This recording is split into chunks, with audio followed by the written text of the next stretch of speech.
আমরা আপনাদের কেসটা খুব ভালো করে দেখলাম এবং আপনাদের কথাও শুনলাম। এটা পরিষ্কার যে আপনারা প্রোটোকল ভেঙেছেন।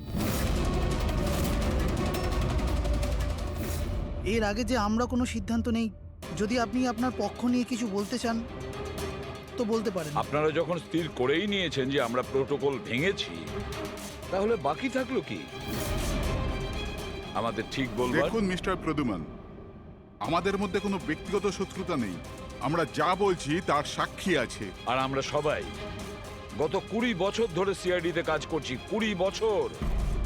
এটা হেলাফেলা করিনি আমরা। সিআইডির কাজের জন্য আমরা আমাদের জীবন দিয়ে দিয়েছি। দেখুন, কোনো সময় সিচুয়েশন অনুযায়ী আমাদের ইনস্ট্যান্ট ডিসিশন নিতে হয়, কিন্তু প্রোটোকলের জন্য আমাদের চুপ করে থাকতে হয়। আর তারপরেও সেই অপরাধীকে তার শাস্তি পৌঁছে দিয়েছি। দেখুন, আপনাদের কথা আমরা বুঝতে পারছি, কিন্তু নিয়ম কানুন পালন করাটাও যে জরুরি সেটাও তো আপনারা জানেন। সবসময় নিয়মের উপর ডিপেন্ড করা যায় না স্যার। আমাদের কাজটাই এইরকম, সিচুয়েশন অনুযায়ী আমাদের ইনস্ট্যান্ট ডিসিশন নিতে হয়। আর যেখানে দয়ার প্রসঙ্গ বলছেন আপনারা, সেখানে প্রোটোকল ভাঙার দরকার ছিল, প্রয়োজন ছিল। দয়া একজন সাহসী ইন্সপেক্টর স্যার, সিআইডির জন্য সবকিছু করতে পারে। আমরা কোনোভাবেই ওকে হারাতে চাইছি না। এরপরেও যদি আপনাদের মনে হয় যে আমরা প্রোটোকল ভেঙেছি, তাহলে যে শাস্তি আপনারা দেবেন আমরা অ্যাকসেপ্ট করব।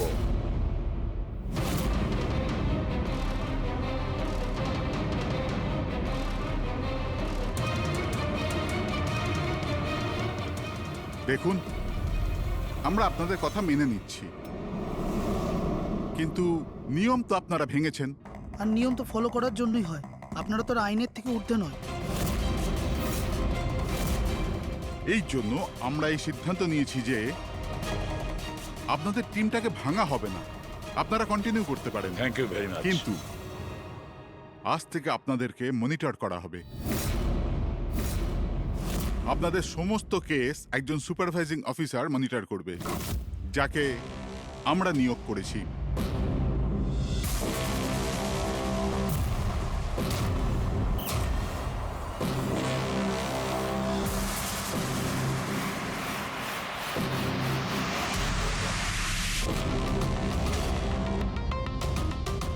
হ্যালো, আমার নাম শীতল। আজ থেকে শীতলই আপনাদের মনিটর করবে। মনিটর করবে মানে? মানে এইটা হলো যে আপনাদের কেসের যাই অ্যাক্টিভিটি হোক সেটা শীতল আমাদের বলবে। আপনাদের কেসগুলোর সমস্ত খবরাখবর রাখবার অধিকার থাকবে শীতলের। আপনাদের টিম আগে থাকবে কি থাকবে না, এটাও আমরা শীতল ম্যাডামের রিপোর্টের পর সিদ্ধান্ত নেব। দেখুন, আজ পর্যন্ত আপনারা যা চেয়েছেন করেছেন, কিন্তু এখন সিচুয়েশন বদলে গেছে। আজ থেকে আপনাদের সমস্ত কেসে শীতলকে ইনভলভ করতে হবে।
দেখুন, আমার কাজের ধরন কিছু আলাদা, আর আর আপনাদেরকে আমার কাজ ফলো করতে হবে। তার মানে আপনি এটা বলতে চাইছেন যে আজ থেকে আপনি আমাদের বস?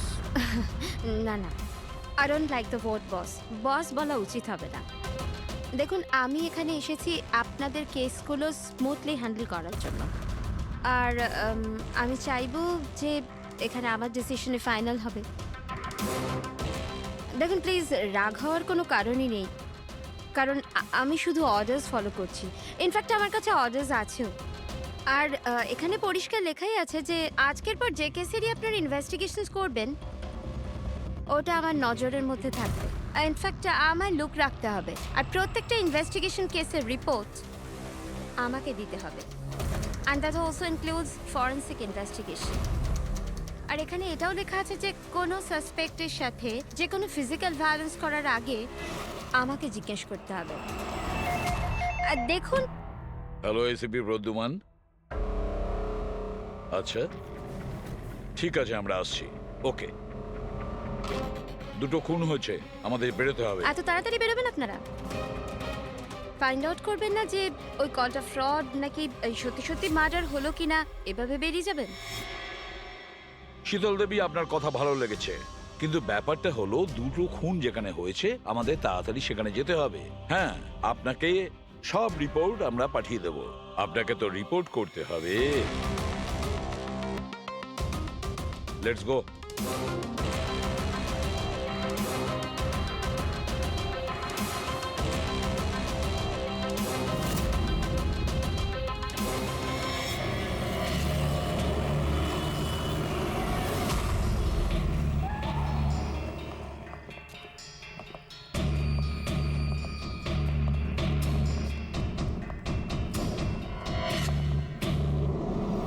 কোথায় খুন হয়েছে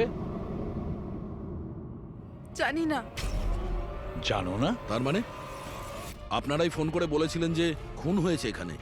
দুটো খুন হয়েছে, তাই জন্যই আমি আপনাদের ডেকেছি। দুটো খুন হয়েছে, কিন্তু খুন কোথায় হয়েছে? লাশ দুটো কোথায়? জানি না স্যার, আমি শুধু শুনেছি। কি শুনেছো তুমি? চিৎকার চেঁচামেচির আওয়াজ?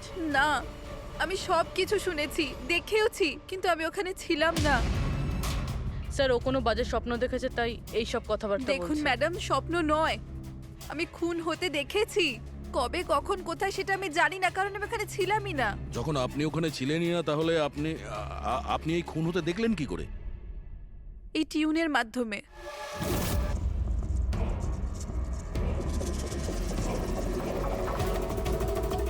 এই বিটটায় অনেক বৃষ্টি হচ্ছে, আশেপাশে গাছ আছে আর একটা ভাঙা বোটও আছে। এই এই ড্রামটায় কেউ এই লোকটাকে টেনে নিয়ে যাচ্ছে, আর এই বিটটাতে ওই ওই লোকটা ওকে পাথর দিয়ে মাথায় মারছে। আচ্ছা, তুমি ওদেরকে খুন হতে দেখেছো মিউজিকের পার্ট শুনে? এটা হয়নি তো যে এগুলো তোমার শুনে কিছু ভেবেছো, আন্দাজ করেছো? স্যার, আমি গেস করিনি, এই মিউজিক আমি দেখতে পাচ্ছি। কিন্তু মিউজিকে খুন হতে দেখা কিভাবে সম্ভব? ম্যাম, অনন্যার শরীর খারাপ তাই এরকম কথা বলছে। আপনি কে? স্যার, আমার নাম লতা, আমি এখানকার ম্যাট্রন। আমি ওকে ছোটবেলা থেকে চিনি, যখন থেকে ও অরফেনেজে এসেছে। কি অসুখ হয়েছে অনন্যার? স্যার, ওর সিনেস্থেসিয়া আছে। সেনেথেসিয়া? ম্যাম, একটা কন্ডিশন আছে, নর্মাল কন্ডিশনের মানুষরা মিউজিক শুনতে পায়, কিন্তু এই কন্ডিশনে মানুষ মিউজিক শুনতে শুনতে ভিজুয়ালও দেখতে পায়, আর মিউজিক শুনতে শুনতে ভিডিওর মতো দেখতে পায়। আপনি তার মানে বলতে চাইছেন যে অনন্যা সাউন্ড দেখতে পায়? Yes sir. কি করে? আপনি চোখ বন্ধ করুন আর ইমাজিন করুন ড্রাম বিট শুনতে পাচ্ছেন। নিন, কল্পনা করছি। আপনি কি দেখতে পাচ্ছেন? ড্রাম বিটের আওয়াজ শুনতে পাচ্ছি, কিন্তু আমি কিছু দেখতে পাচ্ছি না। এটা নর্মাল কন্ডিশনে হয়, কিন্তু সিনেস্থেসিয়াতে মানুষ মিউজিকের সাথে নিশ্চয়ই কিছু না কিছু দেখতে পায়, যেমন কিছু মানুষদের দেখতে পায়, রং দেখতে পায়, বা যে কোনো কিছু দেখতে পায়। তার মানে এই মিউজিকের পার্ট শুনে তুমি ওই খুন দুটো হতে দেখেছো? হ্যাঁ। আমার মনে হচ্ছে যে অনন্যা মিউজিক শুনে যেটা দেখছে ওটা আসলে নেই, ও ওটাকে ভিজুয়ালাইজ করছে, যেমন আমরা স্বপ্নে দেখি, কিন্তু স্বপ্নতে যেটা আমরা দেখি সেটা ভিজুয়ালাইজ করি, কিন্তু সেটা সত্যিকারের হয় না। স্যার না, স্যার আমি যেটা দেখছি সেটাই বাস্তব।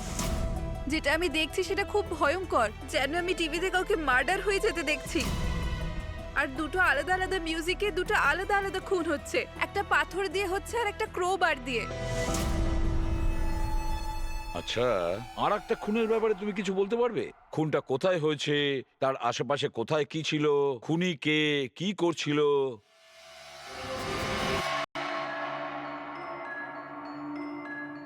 আশেপাশে পাহাড় আছে,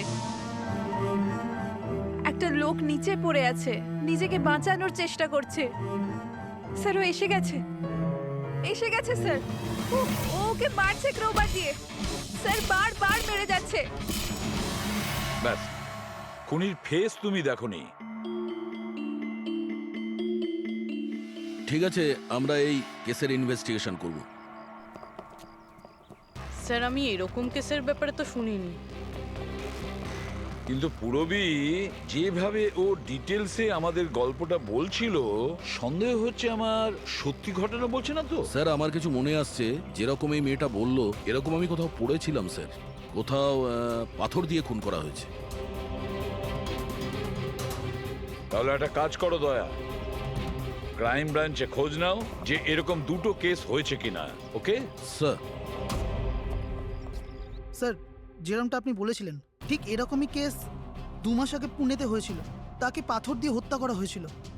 আর যা ক্রোবার দিয়ে মার্ডার পানভেলে হয়েছিল এই ধরুন 6 মাস আগে। তো সেগুলোর ফাইল এনেছেন এখানে? Yes. Yes, yes. Sir sir এই কেসগুলো। আর এটা হলো Panvel murder case file. Panvel, ঠিক আছে, থ্যাংক ইউ ভেরি মাচ। আপনারা যেতে পারেন।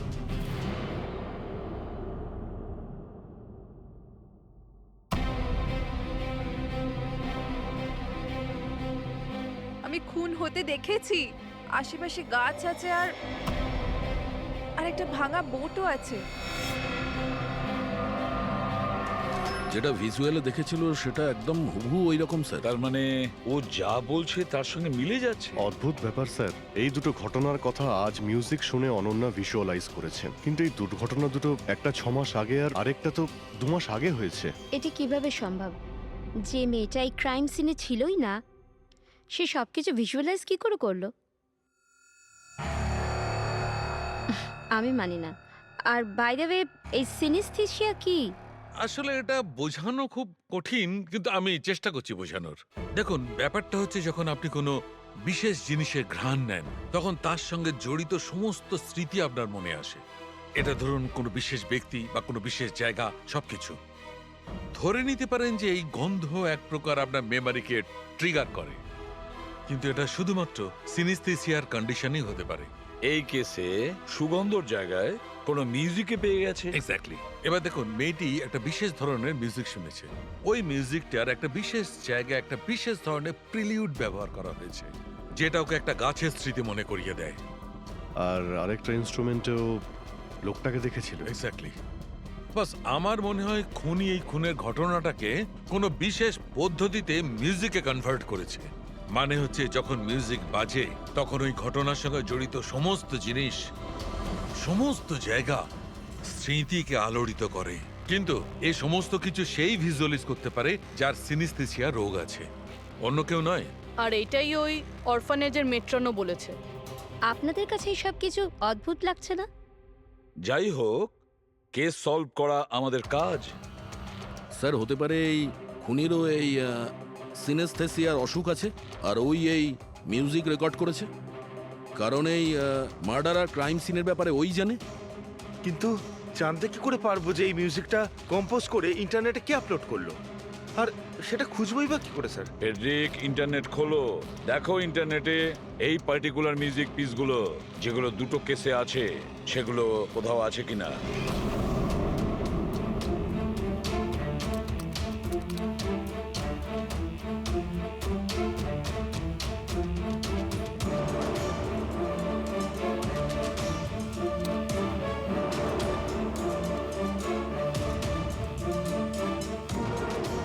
স্যার স্যার পেয়ে গেছি স্যার, দুটো টিউনই একই গানের।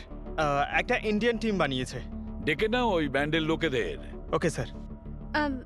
ওকে, আপনারা আপনাদের ইনভেস্টিগেশন করতে থাকুন, আমি একটা অন্য কাজ সেরে আসছি।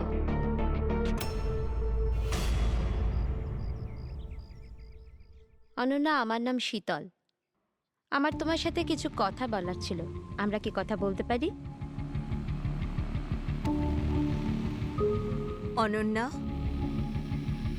দেখো অনন্যা, আই প্রমিস বেশি সময় নেব না, ব্যাস 5 মিনিট।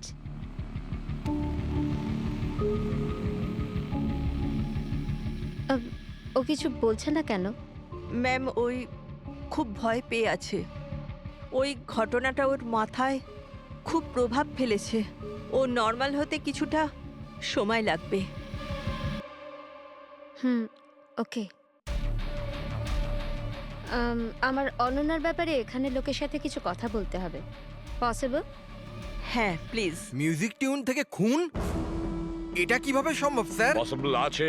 সিনেস্থেসিয়ার একজন পেশেন্ট তোমার এই মিউজিক পিস শুনে একটা খুনের ব্যাপারে ভিজুয়ালাইজ করেছে, বুঝেছো? তোমার ওই মিউজিক পিসে কোনো খুনের রহস্য লুকিয়ে আছে। আর আমাদের মনে হচ্ছে খুনি সেই যে এই টিউন বানিয়েছে। আমরা খুন করিনি। আর আর সত্যিটাই হলো যে এই টিউন আমরা কম্পোজই করিনি। এই টিউন আমরা ফ্রি সাইট থেকে ডাউনলোড করেছিলাম। কোন সাইট থেকে ডাউনলোড করেছিলে দেখাও। দেখুন স্যার, এই দেখুন স্যার। স্যার এই টিউনটা আমাদের পছন্দ হয় তাই ডাউনলোড করে আমরা গানে দিয়ে দিই। কে আপলোড করেছিল এই টিউনটা? স্যার এটা অজ্ঞাত, অ্যানোনিমাস। অজ্ঞাত? আমাদের সেই অজ্ঞাতকে খুঁজতে হবে। ম্যাম ও আমাদের স্টাফ। ও হলো পূজা, ও হলো রমেশ, ও আরতি। এমনিতে ও এনজিওতে কাজ করে, কিন্তু আমাদের এখানে প্রায় আসা যাওয়া করে। আপনাদের কিছু বলার ছিল অ্যাকচুয়ালি অনন্যার ব্যাপারে। আপনারা কি অনন্যার ব্যাপারে কিছু বলতে পারেন আমায়? যেমন ও কোথা থেকে এসেছিল, কবে এসেছিল, আর ওভারঅল অরফানেজে অনন্যার ব্যবহার কেমন? অনন্যা খুবই অদ্ভুত মেয়ে, সব সময় যেন ডিস্টার্ব থাকে। ও এখানে কবে এসেছিল? ছোটবেলা থেকেই, কিন্তু ওকে ভিন্ন ভিন্ন দুবার লোকে অ্যাডপ্ট করেছিল, কিন্তু জানি না কেন কিছুদিন রাখার পর আবার এখানে এসে ফিরিয়ে দেয়। কেন?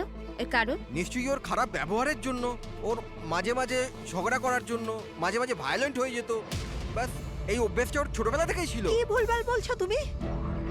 অনন্যা এমন নয়, এসব ভুল বলছে। ম্যাম সত্যি আমি এখানে প্রায়ই আসা যাওয়া করি, কিন্তু কখনো অনন্যাকে এমন আচরণ করতে দেখিনি। ও সবই ভুল বলছে। তো তাহলে সত্যিটা কি? সত্যিটা এটাই, অনন্যা ছোট থেকে খুব কষ্টে বড় হয়েছে। হ্যাঁ, এর জন্য কখনো কখনো ও অদ্ভুত ব্যবহার করে থাকে। অদ্ভুত ব্যবহার নয় ম্যাডাম, এটা ভেবে নিন অনন্যাকে যদি কেউ ক্রস করেছে তাহলে ওর সাথে দুর্ঘটনা হবেই হবে। এই তো আগের মাসে অরফানেজের বাচ্চাদের সাথে কি হয়েছিল মনে নেই নাকি? কেন ভুলভাল বলছো?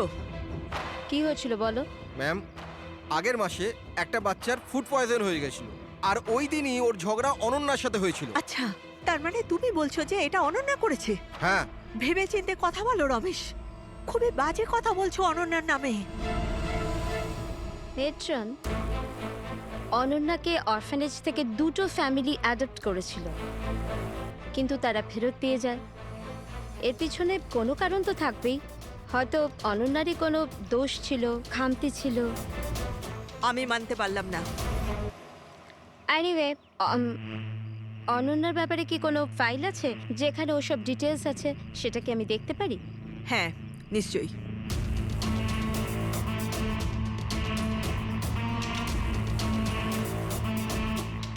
এই নিন। Thank you.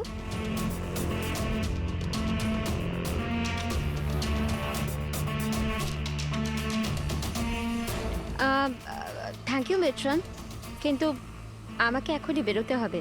আচ্ছা, আমি এই ফাইলটা কদিন বাদে ফেরত দিলে কি চলবে? হ্যাঁ।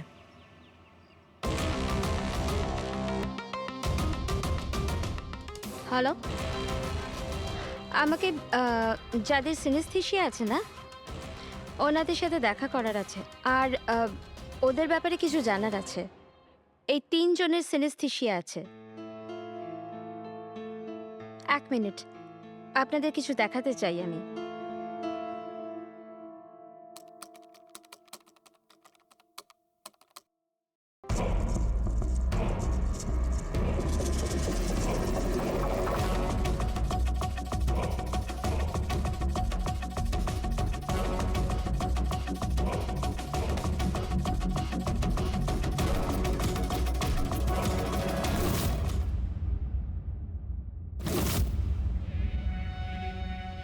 এখন আপনি বলুন, আপনি এই টিউনটা শুনে কি ভিজুয়ালাইজ করলেন?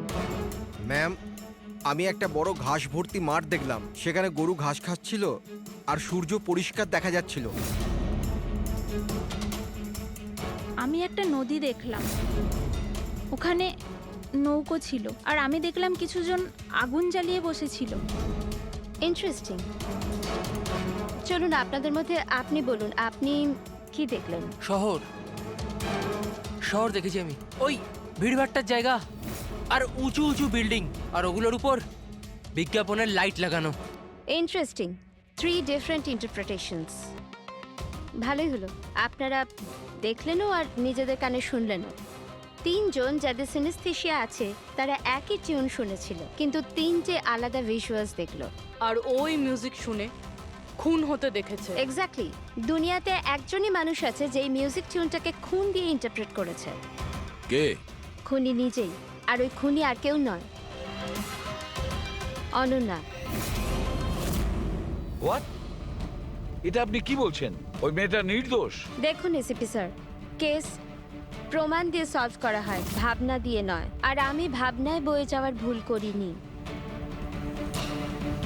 আমি অরফানেজে গিয়েছিলাম আর ওখানে গিয়ে জানতে পারলাম যে অনন্যাকে 2টো ফ্যামিলি অ্যাডাপ্ট করেছিল, কিন্তু ব্যাস কদিন পরেই 2টো ফ্যামিলি অনন্যাকে অরফানেজে দিয়ে গিয়েছিল। আর ওই 2 জন লোক ওখানেই ছিল যাদের মার্ডার হয়েছিল আর যারা অনন্যাকে অ্যাডাপ্ট করেছিল। আমি অনন্যাকে অ্যারেস্ট করেছি আর ওকে নাবালক আদালতে পেশ করার ব্যবস্থা করেছি। আপনি আমাদেরকে না বলে না জিজ্ঞেস করে ওকে অ্যারেস্ট করেন কি করে? I don't need your permission ACP sir, আপনাকে বলার প্রয়োজন ছিল না। ও খুনি আর ওকে শাস্তি পেতেই হবে। আপনি ওই ক্রাইম সিনের ফটো আর পোস্টমর্টম রিপোর্ট দেখেছেন? অফকোর্স দেখেছি। তো হয়তো ভালো করে আপনি দেখেননি, না হলে ওকে আপনি অ্যারেস্ট করতেন না। খুনি অনেক শক্তি প্রয়োগ করেছিল খুন করার জন্য। একটা 15 বছরের মেয়ে দুজনকে এত নৃশংসভাবে খুন করতে পারে না। আপনারা ওই মেয়েটাকে বাঁচানোর চেষ্টা করছেন। দেখুন, মেয়েটি নির্দোষ আর আমরা কোনো নির্দোষের শাস্তি চাই না। অনন্যা খুনি, এর শাস্তি ওকে পেতে হবে, তাই ওকে অ্যারেস্ট অর্ডার দিয়েছি। আর এটা আমার ডিসিশন, আর এটাই ফাইনাল ডিসিশন। আপনারা শুধু সময় নষ্ট করছিলেন। আর হ্যাঁ, এই মিডিয়াকে এই কেসটার ব্যাপারে জানাতে হবে। আপনারা প্লিজ মিডিয়াকে জানিয়ে দেবেন যে কেসটা সলভ হয়ে গেছে। আপনি যদি কেস সলভ করেন আপনিই বলে দিন, আমাদেরকে কেন বলছেন? ফাইন, নো প্রবলেম, আমি বলে দেব। কিন্তু এটা আপনারা আমার ওয়ার্নিং ভেবে নিতে পারেন, নয়তো আশা করছি এরপর থেকে আমার সমস্ত কথা আপনারা শুনবেন।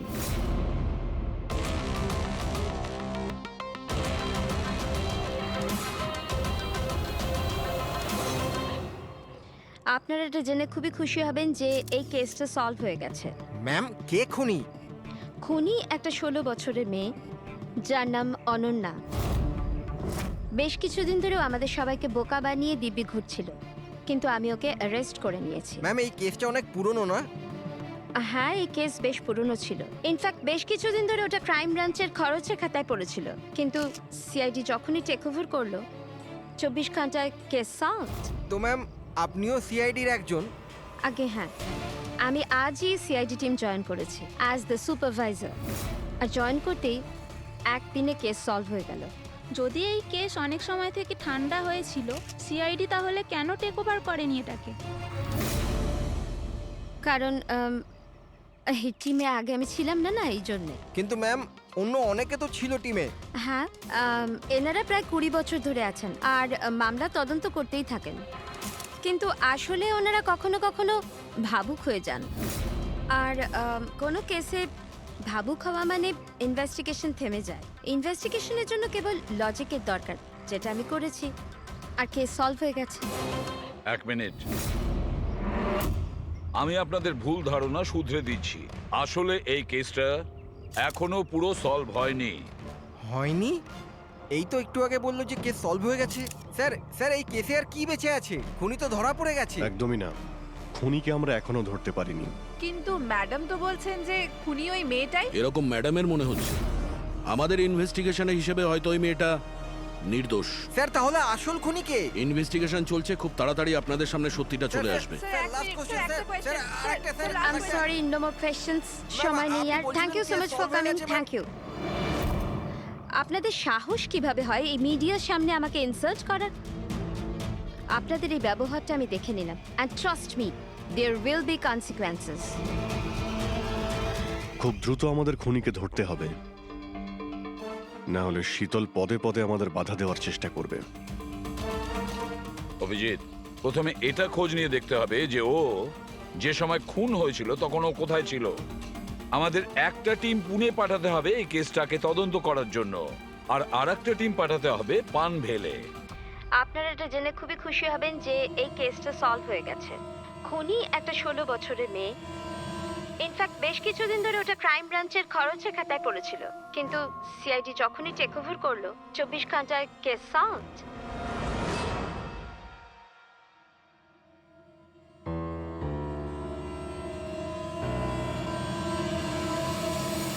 দেখুন 23শে ফেব্রুয়ারি বিকেল 4টে থেকে 7টার সময় অনন্যা কোথায় ছিল?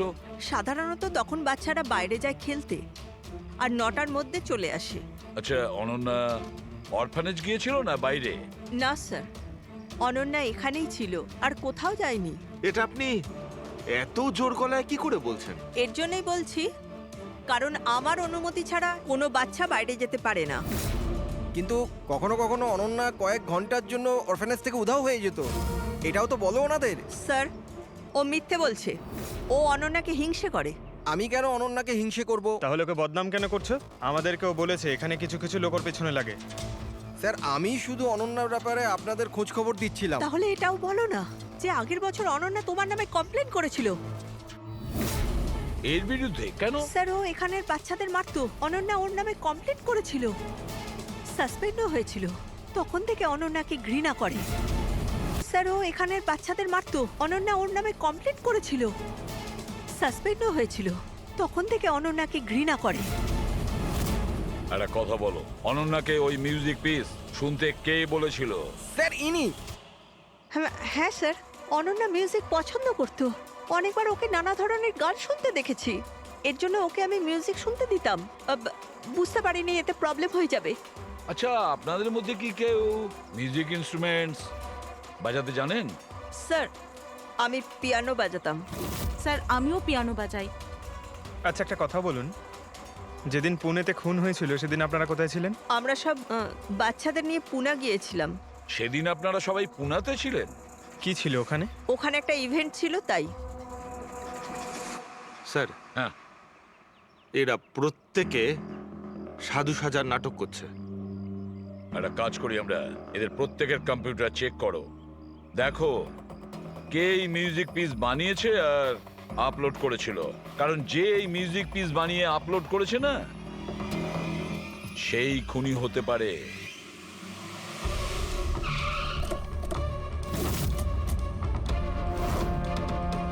এই মেয়েটা এখানে 2 মাস আগে এসেছিল। হ্যাঁ ম্যাম, এই 2 মাস আগে একটা এনজিও ইভেন্ট অর্গানাইজ করেছিল, তো ওই ইভেন্টে ও ডান্স করতে এসেছিল। ও খুব ভালো ডান্স করেছিল sir. She is a very talented girl. আর ওই দিনই এখানের আশেপাশে একটা খুন হয়েছিল। খুন তো হয়েছিল স্যার, কিন্তু যে জায়গায় খুন হয়েছিল সেটা এখান থেকে প্রায় 1 ঘন্টার রাস্তা হবে।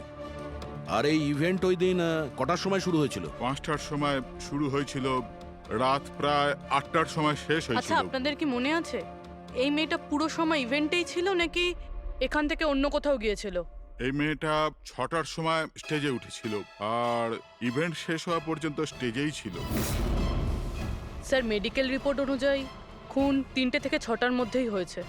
এই দেখো, এটা হচ্ছে সেই জায়গা যেখানে খুন হয়েছিল, আর এই জায়গায় ইভেন্ট ছিল। এখান থেকে এখানে পৌঁছানোর জন্য মিনিমাম 1 ঘন্টা লাগে। স্যার, হতে পারে ও দুপুরবেলায় বেরিয়ে গেছিল, খুন করে তারপরে ইভেন্ট জয়েন করেছিল।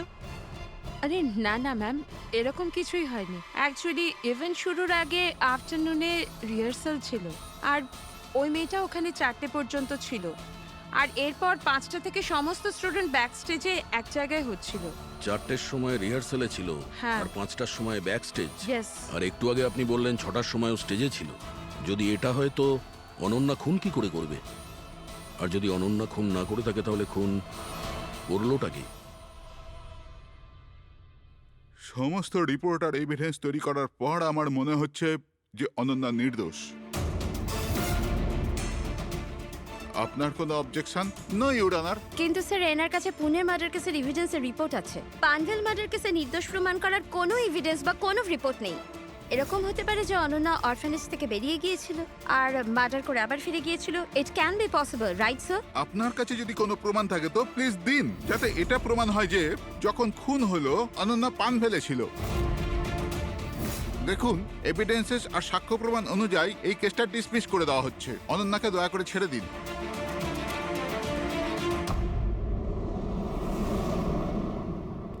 শাহরুখে কি জানতে পারলে? হ্যাঁ বস, বস ধরে নাও এই কেসটা সলভ হয়ে গেছে।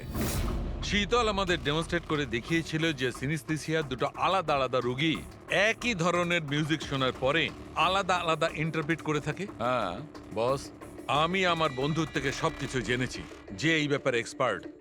ও আমাকে অন্য কথা বললো। নতুন কি আপনি জানতে পেরেছেন? এমন দুজন ব্যক্তি যারা সিনিস্থেসিয়ারই পেশেন্ট, এক ধরনের মিউজিক শোনার পরেও একই ধরনের রিয়াক্ট করে। এটা কিভাবে হতে পারে স্যার? হতেই পারে পুরবি, যদি দুজন রোগীর মধ্যে রক্তের সম্পর্ক থাকে তাহলে হতে পারে। ও শীতল যা বলেছিল সেটাও ঠিক ছিল, কিন্তু সম্পূর্ণভাবে ঠিক ছিল না। কিছু রেয়ার কেসে এরকমটা হয়, যেমন আমার বন্ধু বলেছে। হ্যাঁ, কিন্তু দুজন রোগী যদি একই পরিবারের হয় তবে। কাকা, জ্যাঠা বা ভাইও হতে পারে। না না, ইমিডিয়েট ফ্যামিলি মেম্বারই হতে হবে, যেরকম মা বাবা, ভাই বোন। তা কেন? সেটা এই কারণে ফ্রেডি, কারণ এটা একটা জেনেটিক অসুখ। বাস মেডিকেল জার্নাল থেকে আমি এরকম কিছু আর্টিকেল বার করছি, এসব তোমাকে দেখাচ্ছি। আরো কেউ আছে যে অনন্যার মতো ওই দুটো মিউজিক পিসের ওপর একই ভিজুয়াল দেখতে পায়, যেটা অনন্যাও দেখে? আমি আপনাদের কি করে ধন্যবাদ জানাবো? আপনারা আমায় জেল যাওয়া থেকে বাঁচালেন। আমরা শুধুমাত্র সেটাই করেছি যেটা আমাদের ডিউটি, অপরাধীদের জেলের ভেতরে আর নিরপরাধীদের মুক্তি। কিন্তু আসামিটা কে? তোমার কোনো আত্মীয়। আমার ফ্যামিলি মেম্বার?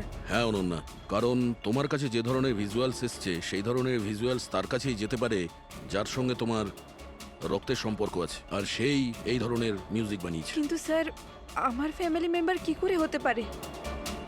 আমি তো অনাথ, না? আছে কেউ যাকে তুমি চেনো না? তাহলে জানতেও চাই না। ছোট থেকে আমার স্বপ্ন ছিল যে আমার পরিবারের সবাই আসবে আর আমায় এসে নিয়ে যাবে, আমরা একসাথে আনন্দে থাকবো। আর আপনারা বলছেন ও কোনো খুনি? আমরা তোমাকে শুধু সেটাই বলছি যেটা সত্যি। অনন্যার নামের প্যাকেজ এসেছে, দরজার বাইরে রাখা ছিল।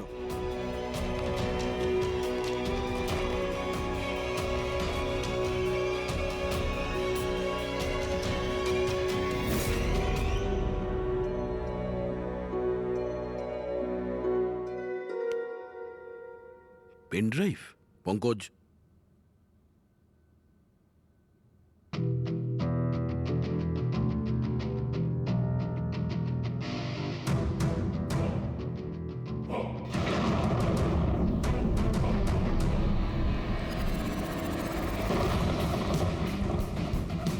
আমি বাড়ি দেখতে পাচ্ছি, খুব বিদ্যুৎ চমকাচ্ছে।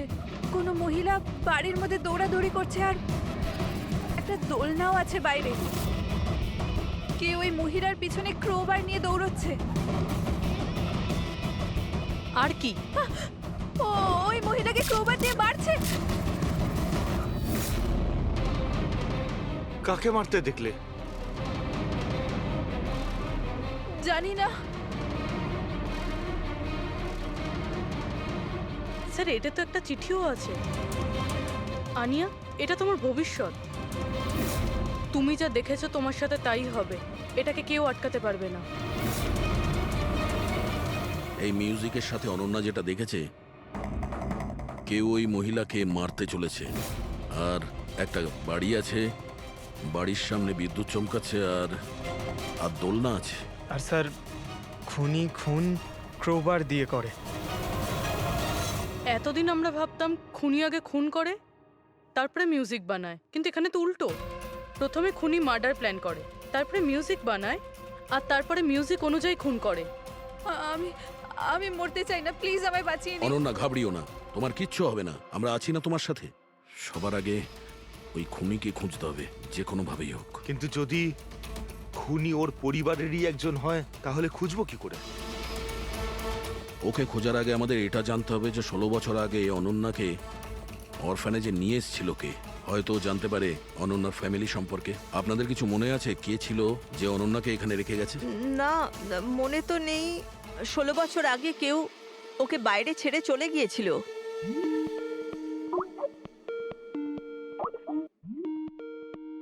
শীতল ম্যাডামের ফোন, ভিডিও কল করছে। হ্যালো, আমি বাস এটাই বলার জন্য ফোন করলাম যে ওই মেয়েটাই খুনি। সময় নষ্ট করবেন না আপনারা, প্লিজ ওকে গ্রেপ্তার করুন। শীতল ম্যাডাম, কোর্ট তার সিদ্ধান্ত জানিয়ে দিয়েছে।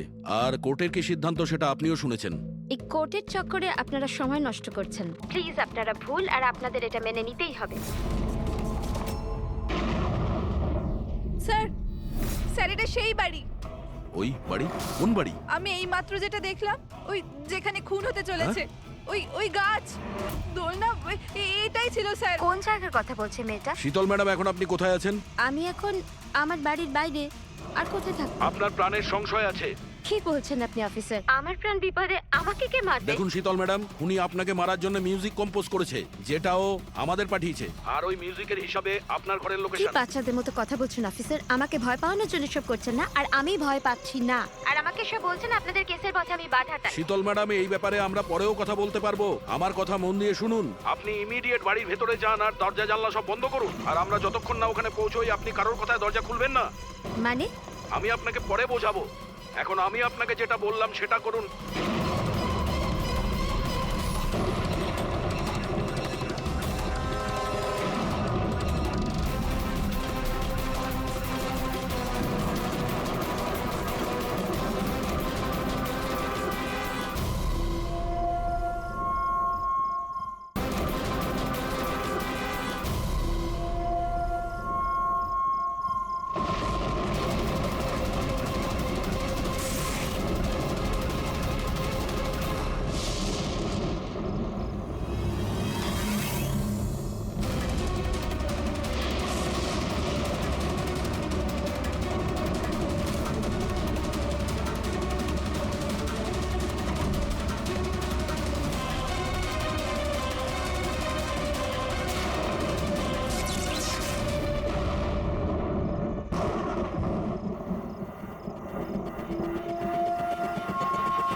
কে তুমি?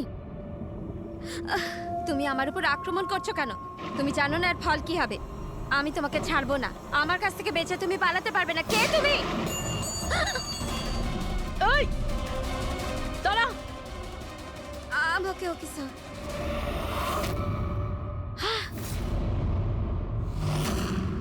আরতি, তুমি? স্যার আমিও পিয়ানো বাজাই। শীতল ম্যাডাম, আমরা আপনাকে আগেও বলেছিলাম অনন্যা খুনি নয়। আই এম সরি স্যার, আমার আপনাদের কথা বোঝা উচিত ছিল। আমি আমার মতো করে ইনভেস্টিগেশন করেছিলাম, আর আপনারা আপনাদের মতন। আমরা দুজনেই আমাদের ডিউটি করেছিলাম অফিসার। ট্রাস্ট মি, আমার ক্যারিয়ারে প্রথম হলো যে আমার জাজমেন্ট ভুল হলো। ওটা ঠিক আছে, আপনার মাথায় আঘাত না লেগেছে। না না, আই এম ওকে। ফ্রেডি, অ্যাম্বুলেন্সকে ফোন করো তাড়াতাড়ি।